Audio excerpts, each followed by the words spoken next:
Dimitri, let's get to it. The election, which we haven't had a chance to speak about, Tuesday night. Who won, who lost, who got it right, who got it wrong, all that stuff. What was your take? Well, who won? Donald Trump. Who lost? Kamala Harris. And clearly Trump got it right and Harris got it wrong. I was listening to Scott Jennings. Scott, who I've met a couple of times, was a special advisor to President George W. Bush. And basically what he said was, this is the revenge of the regular working class American. What he also said is that now Trump has a mandate to do what he said he was going to do, which is get the economy working again for regular working class Americans, fix immigration, get crime under control, and try to reduce chaos in the world. And this is the mandate that Trump got. And when you interpret these results, the revenge of the anonymous American who has been crushed, insulted, and condescended to, basically gave a very decisive victory to Donald Trump, not only for the presidency, not only for the Electoral College, not only for the Senate, not only for controlling the House of Representatives, but if you actually look at the electoral map, not only is there not a single state where Kamala Harris overperformed compared to Joe Biden in 2020, there isn't a single county throughout the United States. As Bernie Sanders put it, and Bernie Sanders is a hardcore left-wing Democrat, he said that it should come as no great surprise that the Democratic Party, which abandoned working class people, would find that the working class abandoned them. It simply, it shows to a very large extent that the Democratic Party ultimately abandoned labor and workers for the ideological obsessions of the upper middle class. They completely missed the mark on the ballot question. What are those, as you refer to, those ideological the factors that you're just describing now? Like, if you had to say what they are, what are they? What is that obsession? That obsession is whether it's talking about the gender identity issues, whether it's talking about what many describe as the woke agenda. They completely missed the mark on the ballot question, which is putting food on the table, paying for rent or mortgage to have a roof over your head, and how to focus on the real priorities of everyday working class Americans. And I would dare say something similar is equally happening here in Canada. So I would ask the question, I talked about this yesterday, because it seems to me, for all the hype we'd had with Kamala Harris when she first got in the race, some of that seemed to dissipate during the campaign. It would seem to me nothing works in a vacuum, right, Dimitri? So this is her campaign directors who put this all together. Can we blame Kamala Harris for anything here, actually, specifically? The short answer is yes. There's an old saying that Brian Mulroney used to tell me, I quote him often, victory has many fathers and defeat is an orphan. At the end of the day, when you run for the highest office, not only in the country, but in the world, if your ear is not to the ground, if you haven't spent years listening to the real concerns of average Americans or average Canadians, and you present to them a plan or you present to them priorities that make absolutely no sense, at the end of the day, the buck stopped on her desk. At the end of the day, she was the one responsible to take her vision to Americans, sell that vision, and win an election. And when Americans went to vote, just like Canadians will, there's something called a ballot question.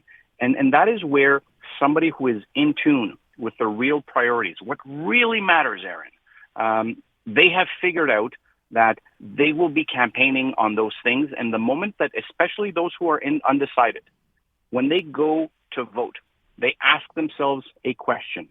And if the candidate that has succeeded in basically being the answer to that question is the candidate that usually gets the check mark next to his or her name. So now you have the finger pointing, the recrimination, right? I've been reading some of these stories today already because the Democrats, as you just described, lost as badly as they did. Is this now 4 years of basically reinventing, blowing up what you have and reinventing the party, do you think? Or is it not that serious? I think all political parties after a crushing defeat like this one have to take some thought, have to take some time to think. Let's remember, Joe Biden was stabbed in the back, pushed out of the way. Kamala Harris became the nominee without the Democrats even having a vote. And Kamala Harris is the person who ran against Joe Biden in 2020 and didn't even make it to the first round, to the first vote. She pulled out before that. At the end of the day, it's all about finding and somebody stepping up and saying, I want to lead, the way Obama did, for example, in 2008 and 2012, the way that Ronald Reagan did back in the 1980s. It's about finding a leader that at the end of the day knows and understands what the real priorities are. I will end with this. Joe Biden will go down in history as the only Democrat who beat Donald Trump. Okay, I'm not sure what the significance of that is. I would ask the question, though. You bring up Joe Biden. Is the suggestion, Dimitri, from you that had Joe Biden stayed in the race and run against Trump, he would have done any better than Kamala Harris did? We will never have the answer to that question, Aaron. The likelihood of him winning was extremely low as well. But I would dare say, and this is in me speaking with senior Democrats who are also longtime friends of mine, we may think that Joe Biden woke up one Sunday morning and decided that he wasn't going to be the nominee any longer. That's not the case. Sure. He's bitter, he's angry, and not too unhappy with the ultimate result. Really? Not too unhappy with the ultimate result? After the way he was treated by his own party, by the establishment of his own party, I can assure you he's not greatly disappointed today that his vice president is not president-elect. Just one last thing, and then I'll move on. This idea now, so, it's been asked if she'd had more time, if the campaign had been longer, this happened sort of mid-game, it might have made a difference. Do you think it would have? When you lose, you always find excuses. Okay. We, again, do not have the answer to that question. When Kamala Harris was showing up at press conferences and being asked questions about her plan, and her main answer was, please go take a look at my website, my plan is there, how would that have changed 3 or 4 weeks from now? We don't know that. At the end of the day, we may just have to settle with the fact that she was a mediocre candidate. Okay, we'll leave it at that. Let's talk about the other issue that comes along with this presidency, the issue of immigration. Donald Trump making no secret that he's going to, kick however many people out of the country. Now there's a consideration here. We're going to hear we've already heard from the RCMP today, talking about a plan they have, assuming that, Trump might have won the presidency. Is this something we need to be concerned with here, do you think? So, first of all, let's be clear.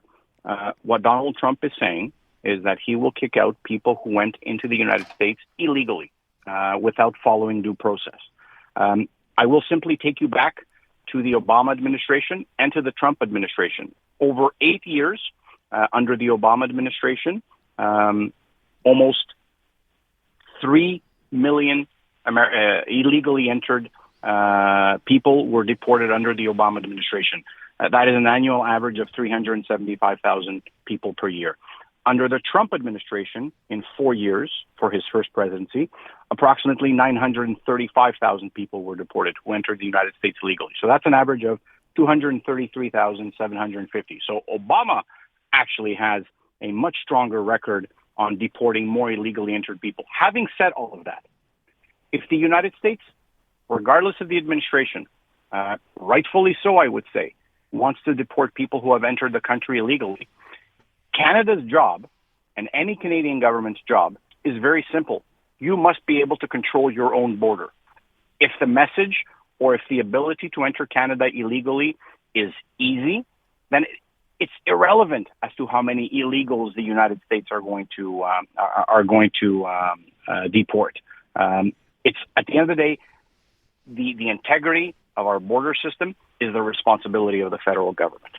What about the Safe Third Country Agreement that was ratified? Can Donald Trump turn around and say, you know what, that's off the table now? Well, it wasn't off the table during his first administration. And what that agreement basically stipulates is, let's say, for example, you enter the United States illegally, and then through the United States, you come into Canada. The Safe Third Country Agreement basically indicates that Canada can send these people back to the United States because their entry point into Canada was from a safe third country. So I'm asking, do you think that changes or not? He didn't do it. He did not touch that agreement during his first administration. Yeah, I know, but that was then and this is now. He seems a lot more adamant now than he did then, does he not? we'll have to wait for January Okay. and to see what his priorities are going to be. And that's where we will leave it. Dimitri, thank you. Appreciate it.